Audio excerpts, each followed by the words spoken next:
Hello friends, I am C वर्धमांडा from RM institute. आज इस वीडियो में जितने भी सी इंटर वाले स्टूडेंट हैं जिनकी सर सेकंड एमटीपी आ गई है, उसको आज अपन सॉल्व करेंगे सर। इससे पहले मैंने एमटीपी फर्स्ट वाली आरटीपी डेली केस सिनेरियोज डाल रहा हूँ सर मैं आप लोगों के लिए।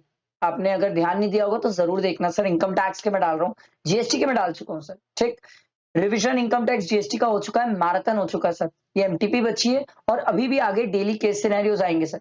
इनकम टैक्स की स्ट्रैटेजी की वीडियो मैंने डाला है, अगर इनकेस अभी तक नहीं देखे हो तो जरूर देख लेना। ठीक है, कि लास्ट 3.5 डेज में कैसे प्रिपरेशंस करनी है। अच्छा, और एक इंपॉर्टेंट वीडियो और आने वाली है। ठीक है, वेरी वेरी इंपॉर्टेंट, कि टैक्स का पेपर कैसे प्रिंट करना है। एक और इंपॉर्टेंट चीज आने वाली है कि सर इंपॉर्टेंट चैप्टर्स क्या है टैक्स के लिए, इनकम टैक्स और जीएसटी के, तो वो मैं टेलीग्राम में शेयर करूंगा। तो टेलीग्राम में कनेक्टेड रहना, तो सब चीजें मिल जाएगी सर। ठीक है, अभी मैं स्टार्ट करता हूँ एमटीपी 2। थोड़ा सा लेट हो गया अपन इसको सॉल्व करने में, मैं थोड़ा सा बिजी हो गया था सर, बहुत हेक्टिक शेड्यूल के कारण टाइम ही नहीं हो पा रहा था। But finally MTP 2 series upon solve करते हैं, फटाफट कंप्लीट करते हैं इसको। अभी पहले मैं आपको इनकम टैक्स का आज केस सिनेरियो और एमसीक्यू कंप्लीट करा देता हूँ। फिर इनकम टैक्स के डिस्क्रिप्टिव क्वेश्चंस रहेंगे, फिर जीएसटी के एमसीक्यू और मतलब केस सिनेरियोज वगैरह रहेंगे, और जीएसटी के डिस्क्रिप्टिव क्वेश्चंस रहेंगे। ठीक है, तो स्टार्ट करते हैं, टाइम वेस्ट नहीं करते। आज अपन इतना ही करेंगे कि इनकम टैक्स के केस सिनेरियो और एमसीक्यू कंप्लीट करते हैं। देखो टाइम वेस्ट नहीं करते सर। ठीक है, चलो। केस सिनेरियो पढ़ने का तरीका मैंने आपको बहुत बार सिखा चुका है, आरटीपी एमटीपी हर बार सिखाया सर। Let's start. अब हम प्रोसीड करते हैं उस तरीके से जैसे मैंने बताया सर। हम सबसे पहले क्या करते हैं, क्वेश्चंस करते हैं। क्वेश्चन पहले पढ़ते हैं सर। क्वेश्चन पढ़ने से एक अंडरस्टैंडिंग हो जाती है कि एग्जाम में पूछा क्या है। उससे क्या होता है, हमारा दिमाग उस फ्रेम पे चलता है कि भैया जिस टाइप का क्वेश्चन है वही चीजें तेरे को ऊपर ढूंढना है, उसके अलावा फालतू फालतू चीजें ढूंढना नहीं है सर। तो देखो, जैसे मैंने पढ़ा what shall be the index cost of acquisition of residential house, तो मेरा दिमाग क्रिस्टल क्लियरिटी में आ गया कि कैपिटल गेन का क्वेश्चन है ऊपर, कैपिटल गेन से रिलेटेड केस सिनेरियो है, मेरे को इंडेक्स कॉस्ट ऑफ एक्विजिशन निकालना है। फिर आगे देखो क्या लिखा है, अमाउंट ऑफ कैपिटल गेन, ये और अच्छी क्लैरिटी है सर। फिर amount of capital gain taxable कितना होगा सर, एक कानपुर हाउस के लिए एक मुंबई वाले हाउस के लिए अलग अलग। फिर बोल रहे हैं सर आईयूएस की इनकम भी बता दो सर। लो भाई, आईयूएस की इनकम भी बताना है। अच्छा, मैं आपको आज एक अच्छी चीज सिखाता हूँ, मुझे ऐसा लगता है ध्यान रखने वाली बात है। जब ये टैक्स क्रेडिट बोलता है ना सर, तो समझ जाना सर ये टीडीएस की बातें कर रहा है, टीडीएस या टीसीएस। अब देख लेंगे इस क्वेश्चन में क्या है। वैसे तो in respect of sale of property है तो टीडीएस की बात है, पर याद रखना सर जब भी कभी ये टैक्स क्रेडिट बोलेगा ना, ये टीडीएस वाली बात है। क्योंकि इन केस अगर एग्जाम में कंफ्यूज हो गए, ध्यान नहीं आया, फंस गए, तो फिर कैसे करोगे सर। कई बार क्या होता है, स्टूडेंट कंफ्यूज रहता है, यार ये टैक्स क्रेडिट वर्ड कहाँ से आ गया। एग्जाम में हड़बड़ी में हो जाता है, मैं नहीं बोल रहा हूँ ये बहुत रॉकेट साइंस वर्ड था, हम ये नॉर्मली समझते भी है सर, बट स्टिल कई बार हम भूल जाते हैं। तो टैक्स क्रेडिट मतलब टीडीएस वाली बातें याद रखना। फिर आपसे पूछ रहा है सर रिटर्न फाइल करने के लिए रिलेटेड प्रोविजन है सर। ठीक है, उसके बाद तो अगला क्वेश्चन है, आओ केस सिनेरियो पढ़ते हैं, देखते हैं समझते हैं चीजें। देखो क्या बोल रहे हैं, देखो। Mr. Pankaj, an Indian citizen, purchased a residential house property at Kanpur on 20th August 1998. ठीक, for 20,50,000. The fair market value and the stamp duty value दिया हुआ है सर। सर हमें अच्छे से सीख क्या है सर, आप सर कॉस्ट और फेयर मार्केट वैल्यू, ये कॉस्ट और ये फेयर मार्केट वैल्यू, दोनों में विच एवर इज हायर देख लो सर। पर याद रखना स्टैम्प ड्यूटी वैल्यू बोलता है सर मैं जिंदा हूं, मेरे से ज्यादा तो हो ही नहीं सकता। तो स्टैम्प ड्यूटी वैल्यू हमारी क्या हो जाती है, कॉस्ट हो जाती है। चल, तो कॉस्ट तो मिल गई सर 25 लाख। ठीक है, आगे बढ़ते हैं। On 5/2/2016 Pankaj entered into an agreement with mister ज्ञान for the sale of the property for 61 lakh and received an amount of 2,50,000 as advance. Okay, ठीक है। However, as Mr. Gyan did not pay the balance amount, Mr. Pankaj forfeited the balance, forfeited the advance. तो हम पढ़ क्या है sir, 1/4/2014 के बाद का जो भी एडवांस मनी फोरफिटेड है, क्या वो आईयूएस में टैक्सेबल होता है। यस, ये आईयूएस में टैक्सेबल होता है। ठीक है, आगे बढ़ते हैं। Mister Pankaj sold the house property to mister Rohan for 1.5 crore. Sir कब बेचा सर, 10/5/2023, तो प्रीवियस ईयर 23-24 में बेचा है sir property.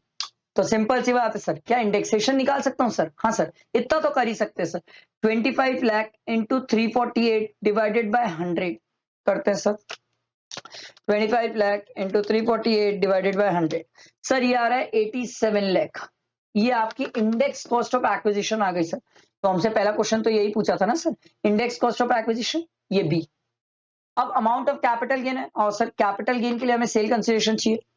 Mister Pankaj sold the house property to mister Rohan for 1.5 crore when the stamp duty value of the property was 2 crore. Wow sir हमने एक बात सीखी सर, सेक्शन 50C बीच में आ जाता है और 50C बड़े प्यार से बोलता है जो आपका सेल कंसिडरेशन है आप उसमें 10% ऐड करो और चेक करो।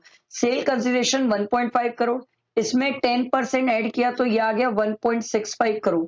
अब आप चेक करो सर क्या स्टैम्प ड्यूटी वैल्यू जो कि 2 करोड़ है क्या इसके बीच में फॉल करती है? नहीं सर। क्या इससे कम है? नहीं सर। क्या ये इससे ज्यादा है? Yes sir. तो उस केस में सर ये स्टैम्प ड्यूटी वैल्यू जो होगी ना यही मेरा क्या बन जाएगा? Sale consideration. समझ आया? तो सर चलो सेल कंसिडरेशन में मिल गया सर 2 करोड़ रुपीस। ठीक है, तो हमारा कैपिटल गेन, अच्छा कॉस्ट ऑफ इंप्रूवमेंट वगैरह तो नहीं दिए, आगे पढ़ लेते हैं। Further he has purchase 2 residential house property eight Delhi and Mumbai. तो ये तो सर इन्वेस्टमेंट की बात है, वो बाद में देख लेंगे सर। तो 2 करोड़ माइनस 87 लाख, यार सर 113 लाख, मतलब 1 करोड़ 13 लाख इतना आ गया सर आपका कैपिटल गेन, वो भी लॉन्ग टर्म और टैक्सेबल। तो ये आपसे यही पूछा था ना, amount of capital gain taxable in the hands of mister Pankaj for the sale of house property at Kanpur. तो सिंपल है सर, ये 1 करोड़ 13 लाख आ गया, एकदम क्रिस्टल क्लियर। आगे देखो, amount of capital gain taxable पूछा था मुंबई के हाउस से रिलेटेड। ठीक है, अच्छा एक मस्त वाली बात बताता हूँ, गड़बड़ होने के बहुत चांसेस है सर। देखो इसमें क्या बोला, कैपिटल गेन टैक्सेबल कितना है, तो टैक्सेबल पूछोगे तो ये है। इसमें अगर आप 54 की एग्जेम्पशंस ले लोगे, जैसे अपन पढ़े तो देखो पता चला, ये परचेज 2 रेसिडेंशियल हाउस प्रॉपर्टी है दिल्ली एंड मुंबई। 2 घर परचेज किया सर, कब परचेज किया है? 28/9/2024 को परचेज किया है और उसके अलावा कोई और उसकी इनकम नहीं है। तो हमने एक बात सीखी थी सर, सेक्शन 54 में हमने एक बात सीखी थी कि कोई भी पर्सन जिसका कैपिटल गेन 2 करोड़ से एक्सीड नहीं करता वो 2 घर की एग्जेम्पशन ले सकता है। तो इसने 2 घर खरीदा है सर, 57 इंटू 2 ये आ जाएगा 114। पर सर आपकी जो एग्जेम्पशन है वो सर कैपिटल गेन अमाउंट से एक्सीड नहीं कर सकती। तो सर इस केस में आप अगर एग्जाम कर भी लेते तो कितना कर लेते? 113 ही कर पाते। बट आपसे एक क्वेश्चन में पूछा क्या है कि कैपिटल गेन टैक्सेबल कितना है, तो टैक्सेबल तो 1 करोड़ 13 लाख है सर।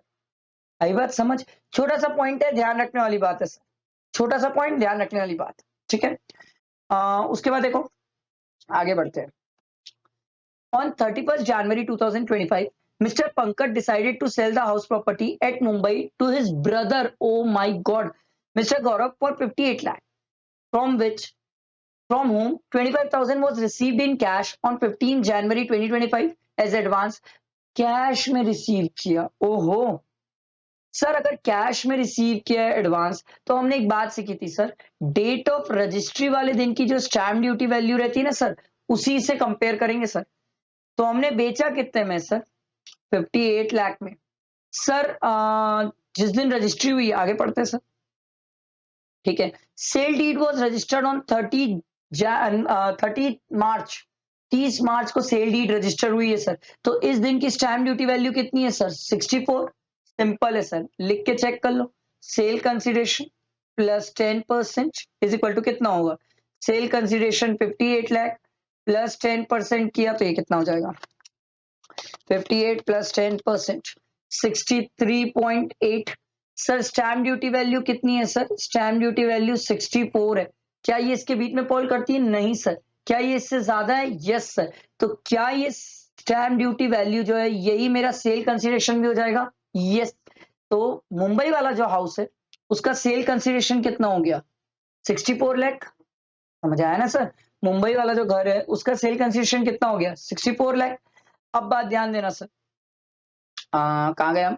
ठीक है, उसके बाद कहाँ गया? हाँ, तो सर इसने बेचा कितने में? 58 में। ठीक है, बट इसका सेल कंसिडरेशन कितना होगा? 64। तो इसने आपसे नीचे क्वेश्चन में यही तो पूछा कि sir amount of capital gain taxable in the hands of Pankaj for the sale of residential house property at Mumbai. Mumbai में जो बेच रहा है उससे रिस्पेक्ट में कैपिटल गेन कितना आएगा? तो सर देखो 58 सेल कंसिडरेशन, ठीक है सर, वो परचेज कितने में किया था? 57 में किया था। तो 57 इससे माइनस कर लो। अच्छा, अब आपके मन में क्वेश्चन आ सकता था सर इंडेक्सेशन नहीं होगा, नहीं सर, शॉर्ट टर्म है। देखो सितंबर जनवरी, तो सर शॉर्ट टर्म हुआ ना सर, शॉर्ट टर्म है तो इंडेक्सेशन होता नहीं है सर।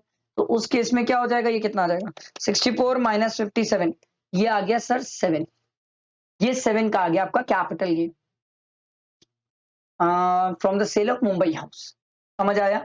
अब आपसे पूछ रहा है amount taxable under section 56 two 10 in the hands of mister Gaurav. अब आप एक बात नोटिस करो, इंस्टीट्यूट ने बड़े प्यार से चेक किया सर, ये जो गौरव है ये कौन है सर, इसका भाई है सर। अगर आपको याद हो तो रिलेटिव की डेफिनेशन में मेरा भाई आता है सर, तो उस केस में मैंने जो भाई को बेचा है उसमें सर सेक्शन 56 की एप्लीकेबिलिटी है ही नहीं, तो उस केस में सर ये आईयूएस में टैक्सेबिलिटी इसकी आएगी ही नहीं। बहुत प्यारा छोटा सा पॉइंट पकड़ के पूछा, छोटा सा, जहां पर वो चेक कर रहे हैं कितने बच्चे लोगों को याद है और कौन कितना याद रख पाएगा सर। बहुत अच्छा लगा सर, ये पॉइंट बहुत प्यारा था सर। तो सर कैपिटल ये आईयूएस में टैक्सेबिलिटी निल है सर, क्योंकि उसने भाई को बेचा है, रिलेटिव है सर, रिलेटिव में कवर हो जाएगा। बहुत अच्छा पॉइंट है, क्लिक नहीं करेगा एग्जाम में। उसके बाद हमसे टैक्स क्रेडिट पूछा था सर, सिंपल सी बात है, ये एक मिनट को आओ, क्या बोला था ये हमें, what will be the tax credit available with mister Pankaj with respect to sale of property at Kanpur. Kanpur वाली प्रॉपर्टी का टैक्स क्रेडिट बताना है। तो उसने कानपुर वाली प्रॉपर्टी कितने में बेची थी सर, कानपुर वाली प्रॉपर्टी सर 2 करोड़ में बेची थी सर। अगर याद हो तो सेक्शन 194 आई ए पिक्चर में आ जाएगा सर, जहां पर हमने ये बोला था सर, कोई पर्सन अगर इमोरल प्रॉपर्टी ट्रांसफर करता है सर, ठीक है, वहां पर हम सेल कंसिडरेशन और स्टैंप ड्यूटी वैल्यू दोनों में विचएवर इज हायर जो अमाउंट होती है उसका 1%, उसका 1% अपन क्या लेते हैं सर, टीडीएस का अमाउंट लेते हैं। तो सर 2 करोड़ है, इसका 1% कितना आ जाएगा सर, 2 लाख रुपए का इसका टीडीएस कट जाएगा सेक्शन 194 आई ए में। आपको पता है ध्यान क्या रखने वाली बात है, मेरे को जो लगता है आपको ध्यान रखने वाली सबसे इंपॉर्टेंट बात यह है कि सर 1% जो लेना है अपन को, वो सेल कंसिडरेशन और स्टैंप ड्यूटी वैल्यू दोनों में विचएवर इज हायर का लेना है। यहां पर गलती होने के स्कोप है सर। तो 2 करोड़, क्योंकि सर देखो सेल कंसिडरेशन अगर आप देखने जाओगे तो सेल कंसिडरेशन इसका कितना था 1.5 करोड़, स्टैंप ड्यूटी वैल्यू कितनी है 2 करोड़, तो दोनों में विचएवर इज हायर क्या हुआ 2 करोड़, तो 2 करोड़ का 1% लेंगे तो ये आपका आ जाएगा सर 2 लाख रुपीस। समझ आया?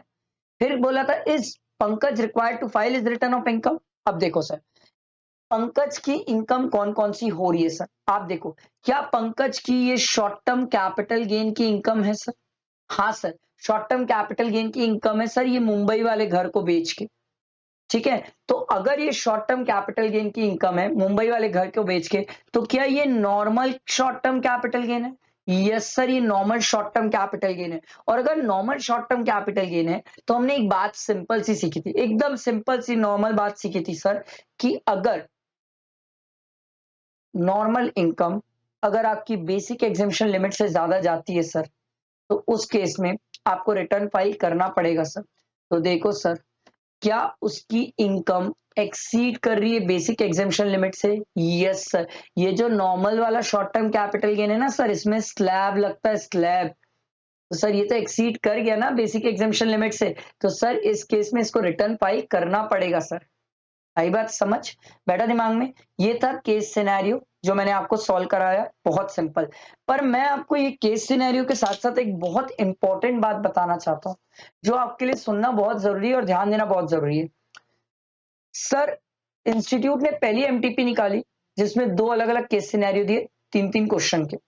सेकेंड एमटीपी निकाली जिसमें एक केस सिनेरियो दिए जिसमें 6 क्वेश्चन दिए। अब एक स्टूडेंट मुझसे पूछता है सर कि एग्जाम में क्या होने के चांसेस है, 2 केस सिनेरियो आएंगे कि सिंगल।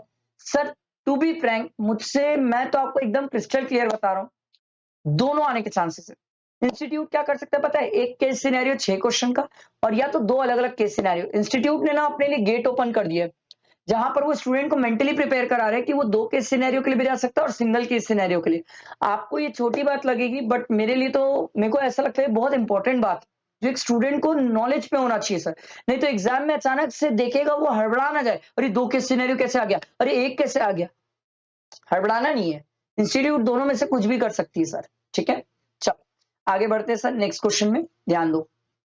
सेकंड क्वेश्चन क्या बोलता है देखो, Deepika, wife of Santosh, started a business of trading in beauty product on 15/7/2023. She invested 5 lakh in the business of on 15/7/2023 out of the gift received from her husband, Mr. Santosh. Okay. 5 lakh rupees business में invest की. She invested 4 lakh of her own saving account. Sir ये तो clubbing में हम बहुत पढ़ते हैं sir. 9 lakh का प्रॉफिट हुआ है. 9 लाख का जो प्रॉफिट है उसमें सर 5 लाख प्रपोर्शनेट कर लेंगे सर. 5 लाख हस्बैंड का, 4 लाख वाइफ का. देखते सर, ये पहला वाला तो हो ही नहीं सकता. Share of profit of 5 lakh is included in the hands of Santosh and 4 lakh included in the hands of Deepika. यही तो आंसर होगा सर. 9 लाख का प्रपोर्शनेट कर लेंगे. ये बहुत सिंपल क्वेश्चन, ऐसे देना चाहिए ना इंस्टीट्यूट को. ठीक है, चलो अगला क्वेश्चन देखो.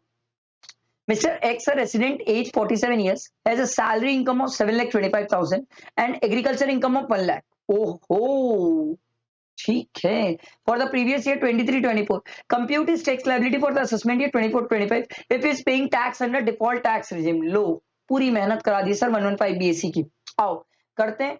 अब बहुत सारे स्टूडेंट का मेरे पास मैसेज आया था कि सर 115 BSc के केस में एग्रीकल्चर इनकम का पार्शियल इंटीग्रेशन होगा कि नहीं. क्यों नहीं होगा सर? ऐसा कहीं लिखा तो नहीं है नहीं होगा. तो बिल्कुल होगा सर. अब अपन कैसे निकालेंगे? आराम से, कोई गड़बड़ी नहीं है सर. अपन क्या करेंगे सर? सबसे पहला स्टेप 1, मैं आपको वही फॉर्मेट वही तरीका अप्लाई करवाता हूं जो इंस्टीट्यूट कर रही है. इससे क्या होगा, आपके दिमाग में क्रिस्टल क्लैरिटी रहेगी. कल के दिन आप इंस्टीट्यूट मैथ से भी कंपेयर करोगे तो क्लैरिटी रहेगी सर. हमने क्या बोला सर? इसकी इनकम है 7,25,000. ठीक, प्लस करो 1 लाख रुपीज एग्रीकल्चर इनकम. अब आ गया सर 8,25,000.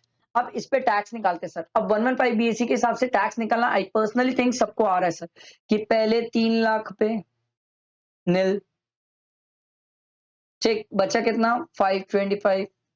तो अगले 3 लाख पे 5%. बचा कितना? 225,000. इस पे 10%. तो ये आ जाएगा 15,000 और नीचे वाला आ जाएगा 22,500. ये आ जाएगा 37,500. ठीक है, ये टैक्स आया सर. अभी मैंने सेस वगैरह कुछ ऐड नहीं किया सर. ये क्लियर है? ये आया स्टेप 1. अब आओ सर स्टेप 2. ठीक है, स्टेप 2 में हम क्या करेंगे सर? सिंपल है. बेसिक एग्जेम्पशन लिमिट हमारी कितनी थी सर? 3 लाख रुपीस, क्योंकि हम 115 BSc ले रहे हैं सर. एग्रीकल्चर इनकम कितनी है? 1 लाख. तो ये टोटल कितना हो जाएगा? 4 लाख.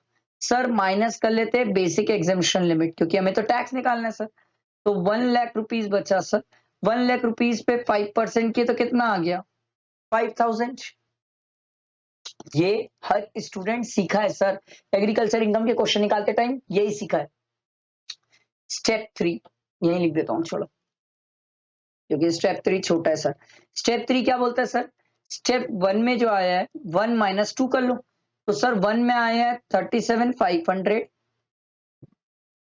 माइनस 5,000 कर लो सर. तो ये आ जाएगा सर 32,500. Crystal clear? एकदम सिंपल. अब आते हैं स्टेप 4 में. आओ सर. ठीक, अब ध्यान दो स्टेप 4. स्टेप 4 में अपन क्या करेंगे सर? अब अपन देखेंगे सर, जो रिबेट के लिए करते हैं अपन 87A की रिबेट के लिए जो हम करते हैं, वो रिबेट वाली प्रोसेस को अब अपन अप्लाई करेंगे 115 BSc के केस में. तो हम क्या करते हैं सर? हमारी इनकम 7,25,000 माइनस 7 लाख. तो ये कितना आ जाता था सर? 25,000. स्टेप 5. फिर हम क्या करते हैं सर? जो हमारी इनकम आई है सर, उस इनकम पे हमारा टैक्स, टोटल इनकम जितनी भी आई है उस टोटल इनकम पे टैक्स. तो सर हमारी टोटल इनकम कितनी है सर? 7,25,000. कितना टैक्स निकाला है सर? हमने अभी टैक्स निकाला है सर 32,500. आप बोले सर ये कहां से आया? देखो सर, हमने एग्रीकल्चर इनकम को पार्शियली इंटीग्रेट करके निकाला सर. तो 7,25,000 में हमारा टैक्स आ गया 32,500. Crystal clear? ठीक है. उसके बाद है हमारा स्टेप 6. स्टेप 6 क्या है सर? क्या स्टेप 5 6 से सॉरी 5 4 से बड़ा है? यस, 5 4 से बड़ा है. तो उस केस में क्या होगा सर? 32,500 माइनस 25,000. तो ये आ जाएगा सर 7,500. अपन को इतने की रिबेट मिलेगी. ठीक है, तो हमारा टैक्स कितना आया था सर? 32,500 माइनस 7500 ये रिबेट है सर, ये रिबेट है, ठीक है। तो इसको माइनस किया तो कितना आ जाएगा 32,500 माइनस 7,500, तो ये आ गया सर 25,000 प्लस 4%, तो ये कितना आ जाएगा प्लस 4% 26,000, ये हमारा फाइनल टैक्स आ जाएगा। समझ आया सर? टफ नहीं है, कोई टफ नहीं है, मैं आपको बता रहा हूं सिर्फ एक प्रोसेस में चेंज हुआ है कि एग्रीकल्चर इनकम आने के बाद ये वाला जो निकालते हो ना आप टैक्स, एग्रीकल्चर इनकम को इंक्लूड करके फिर पार्शियल इंटीग्रेशन करके जो निकालते हो ना, उस अमाउंट को यहां पर लेना होता है। बस इतना ही डिफरेंस है, बस इतना ही डिफरेंस है, इसके अलावा कोई डिफरेंस नहीं है। बाकी स्टूडेंट जैसा करते हो वैसे ही करते हैं, कोई इतना ड्रास्टिक चेंज नहीं आया सर। बट मैंने आपको एक एक प्रोसेस बाय प्रोसेस लिख के बताया कैसे किया हमने, क्या किया सर, ठीक है। फिर भी कोई डाउट हो तो आप पूछ सकते हो। तो सर ये आपका आंसर क्या हो जाएगा, ए। ये तो मैंने आपको इनकम टैक्स का पूरा केस सिनेरियो एमसीक्यू कंप्लीट कराया। इसके बाद सर अपन को डिस्क्रिप्टिव क्वेश्चन और जीएसटी भी कंप्लीट करना है। तो फ्रेंड्स तक शेयर करना, लाइक जरूर करना, चैनल को सब्सक्राइब करना सर, साथ में बने रहो आखिरी तक, बहुत काम की चीजें हैं सर, ठीक है। चलो, थैंक यू।